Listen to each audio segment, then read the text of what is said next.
नमस्कार मोर प्रिय दर्शक बंधुगण जदि आपण जड़े बिच्छा राशि व्यक्ति अटंती तेबे आज भिडटी आपण अत्यंत गुरुत्वपूर्ण होगाकू जाउछि कारण 28 नवेम्बर 2025 रे आपण कुंडलीर पराक्रम एवं खुशी घरर कर्ता शनि महाराज तांकर वक्री गति परित्याग करी तांकर मार्गी गति आरंभ करिवे एवं विश्वास करंतु 28 नवेम्बर 2025 रु 27 जुलाई 2026 मध्यरे यही समय आपणଙ୍କ जीवन में गभीर परिवर्तन आनिबार शक्ति रखिछि। यह एपरी कोनोसी मनगढ़ा कथा नुह कोनोसी अलंकारित भविष्यवाणी मध्य नुह बरं यही वीडियो रे आगकू आपण सुनिबाकू जाउतबा प्रत्येक शब्द आपणଙ୍କ जीवन में सत्य आक्षरिक एवं प्रकृति रे प्रकाशित हेबाकू जाउछि।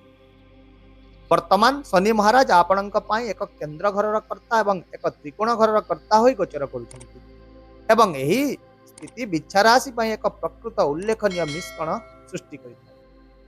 लोक माने प्रायतः विश्वास करती जे त्रिकोणर ग्रह गुड़िक नकारात्मक फलाफल सृष्टि करिଥାନ୍ତି किंतु जेतेबेले आपणଙ୍କ कुंडलीर सूचक ग्रह शनि त्रिकोण स्थिति रे रही निजर प्रत्यक्ष गति आरंभ करिଥାନ୍ତି से आपणଙ୍କ पई आश्चर्यजनक फलाफल प्रदान करिଥାନ୍ତି। तेणु यही समय मध्य नवेम्बर 28 रु जुलाई 27 2026 पर्यंत आपण जीवन में घटवाक आश्चर्यजनक परिवर्तन गुड़ी को गोटे गोटे करी अति सरल उपाय रे आपण बुझंतु। प्रथम एवं सबुठारु गुरुत्वपूर्ण परिवर्तन आपण पंचम घर आरंभ हेबो।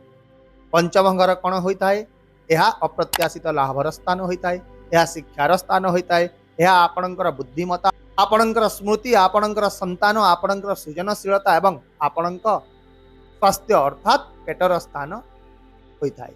एवं जेहेतु शनि केन्द्रर कर्ता होइतिबारु पंचम घरु फलाफल देइथाନ୍ତି तेणु बिच्छा राशि लोके यही समय मध्य अनेक थर अप्रत्याशित लाभ मध्य देखिबाकू पाइबे। जो माने अतीत रे शनिंकर ढेया जोगु गुरुत्वपूर्ण आर्थिक क्षति सहुतिले सेमाने नवेम्बर 28 परे सेमानंकर क्षतिपूरण पाइजिबे एवं केवल गोटिए नुहे एपरि अनेक घटना देखिबाकू पाइबे जहाँ आपण केबे भी कल्पना करि नथिले। अप्रत्याशित लाभ संपूर्ण अप्रत्याशित उपाय रे आपणଙ୍କ जीवन रे प्रवेश करिवो। यह व्यतीत आउ मध्य यही समय विद्यार्थी माननक पई अत्यंत शुभ रहिबो। जदि आपण कोनोसी प्रतियोगितामूलक परीक्षा उच्च शिक्षा किंबा कोनोसी गुरुत्वपूर्ण शिक्षागत प्रयास पई प्रस्तुत हेउचंती तेबे यही समय आपणଙ୍କ पई उत्कृष्ट फलाफल निश्चित भाव रे आनिबो। आपणଙ୍କର स्मृति शक्ति तीक्ष्ण रहिबो, आपणଙ୍କର बुद्धि वृद्धि पाइब एवं आपणकर निष्पत्ति गुड़िक बहुत प्रभावशाली रहिबो कारण यही समय आपणकर निष्पत्ति नेबार क्षमता मध्य विकसित होबाकू जाउछि।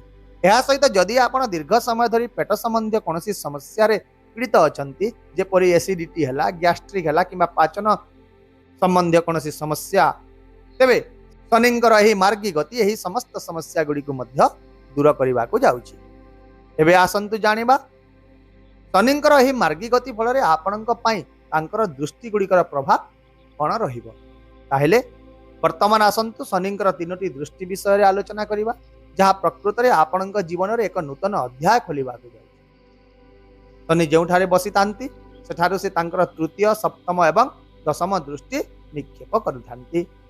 अनेक लोक एही भूल धारणार प्रचार करिथांती जे जेउठारे शनि निजर दृष्टि निक्षेप करंती सेठारे केवल खराब फलाफल ही मिलता है किंतु बंधुगण यह संपूर्ण भाव में सत्य कथा नुह कारण ऋषि पराशर मुनि स्पष्ट भाव में कहिसंती जे जदि कोनोसी ग्रह कुंडली रे एक कारक ग्रह होइतिबो एक मंगलकारी ग्रह होइतिबो तेबे ताहार दृष्टि गुड़िक मध्य शुभ होइताय एवं बिच्छा राशि पई शनि हेउचंती एक मंगलकारी ग्रह। तेबे प्रथम रे तांकर तृतीय दृष्टिटी आपणकर सप्तम घरे पड़िबो। सप्तम घर कौन होइता है? यह आपणकर वैवाहिक जीवन आपणकर दैनंदिन रोजगार आपणकर विवाह एवं आपणकर व्यावसायिक पार्टनरशिप को प्रतिनिधित्व करे। जदि विवाह रे विलंब देखा जाउछि वैवाहिक जीवन रे बुझामणा संबंधी समस्या रहिछि किंबा पार्टनरशिप रे मतभेद देखा जाउछि तेबे शनिंकर एही मार्गी गति आपणको एही समस्त समस्या रो मुक्त करिबाकू जाउछि। आउ मध्य एही दृष्टिटी विवाह पई योग्य लोकंक पई विवाहर संभावना को मध्य सक्रिय करिवो। जदि आपण एक पार्टनरशिप रे फसी जाइछंती एवं निष्पत्ति गुड़िक भूल बोली अनुभव करुछंती तेबे विश्वास करंतु शनि महाराज निजे ही आपणଙ୍କ जीवन रे एही समस्त समस्या गुड़िकर समाधान पाई रास्ता खोलीदेवे। तृतीय दृष्टि पर वर्तमान शनिंकर अत्यंत शक्तिशाली दृष्टि सप्तम दृष्टि जहाँकि आपणकर एकादश घरे पड़िबो। एकादश घर मध्य कौन सही पर एकादश घर कौन होता है? एकादश घर कौन? यह आपणकर आय लाभ आपणकर इच्छा बड़ भाई भौणी छोट मोट रोगर घर होता है। तेबे यही घरे शनिंकर दृष्टि जो आपणकर इच्छा गुड़िक पूरण होगा आरंभ करिवो। आपणकर आय वृद्धि पाइब एवं आयर बहुविध उत्स सृष्टि हेब। आय आसिले तो आपणकर इच्छा गुड़िक पूरण हेब, तेणु आय पाई समस्त रास्ता गुड़िक खोलिबो। यह सहित आपणकर बड़ भाई भौणी सहित जदि बुझामणार कौन अभाव रही समय शेष हो। हेले बंधुगण एठारे आउ गोटे कथा आपण मन रखंतु जे यही समय रे कौनसी बड़ रोग आपण को आसीबो नहीं, किंतु हालुका ज्वर शरीर जंत्रणा एवं एसिडिटी भली छोट छोट किसी स्वास्थ्य समस्या देखा दे पारे। किंतु मु यहाँ मध्य पूर्ण विश्वास सहित कहि पारिबि जे कौनसी बड़ स्वास्थ्य क्षति हेबो नाही। ताहले एबे चलंतु जानिबा दशम दृष्टि विषय रे, जहाँकि आपणकर द्वितीय घरे पड़ुछि। द्वितीय घर कौन होता है? द्वितीय घरटी आपणकर कथा आपणकर परिवार एवं धनर स्थान होता है। तेणु यही शनिंकर पवित्र दृष्टि जेतेबेले आपणकर द्वितीय घरे पड़ुछि, आपणक कथारे न्याय भावना वृद्धि पाइब। आपण जे कोनोसी परिस्थिति रे मध्य सत्य सहित ठिया हेबे। सेटा परिवार कथा होता किंबा समाज कथा मध्य होता आउ मध्य ई दृष्टि आपणकर आय को स्थिर रखिब। आर्थिक प्रतिबंधक यदि रही से गुड़िक दूर हेब एवं आपणक परिवार मध्य आपणकर प्रभुत्व एवं प्रतिष्ठा वृद्धि पाइब। आपणक सम्मान मिलिब, प्रेम मिलिब, आपणकर कथा को परिवार लोके भल भाव में शुणिबे। यह छड़ा यही घर वीरत्वर घर मध्य होता है एवं शनि हेउचंती आपणकर वीरत्वर शासक ग्रह। तेणु यही समय शनि आपणकर साहस आत्मविश्वास एवं प्रयास को मजबूत करिवे। ता सहित सुख घर शासक मध्य हेउचंती शनि महाराज। तेणु से आपणकर भौतिक सुख सुविधा घर है जानवाहन जमी संपत्ति गृह साजसज्जा को मध्य वृद्धि करिवे। एहीपरि भाव में यही समय शनि प्रत्येक स्थिति रे, प्रत्येक समय रे, प्रत्येक स्तर रे, प्रत्येक क्षेत्र रे भौतिक समृद्धिर संभावना निश्चित भाव में सृष्टि करने को जाउछन्ति। किंतु एबे सबुठार गुरुत्व प्रश्न हेउछि जे कोन यही समस्त फलाफल समस्त बिच्छराशि लोक मानक पई समान भाव में रहिबो कि? तेबे मु कहिबि ना, यह कदापि संभव नुह। कारण शास्त्र कहूची जे कोनोसी ग्रहर फलाफल आपणकर जन्म कुंडली रे सही ग्रहर प्रकृत स्थिति उपर ही निर्भर करिथाय।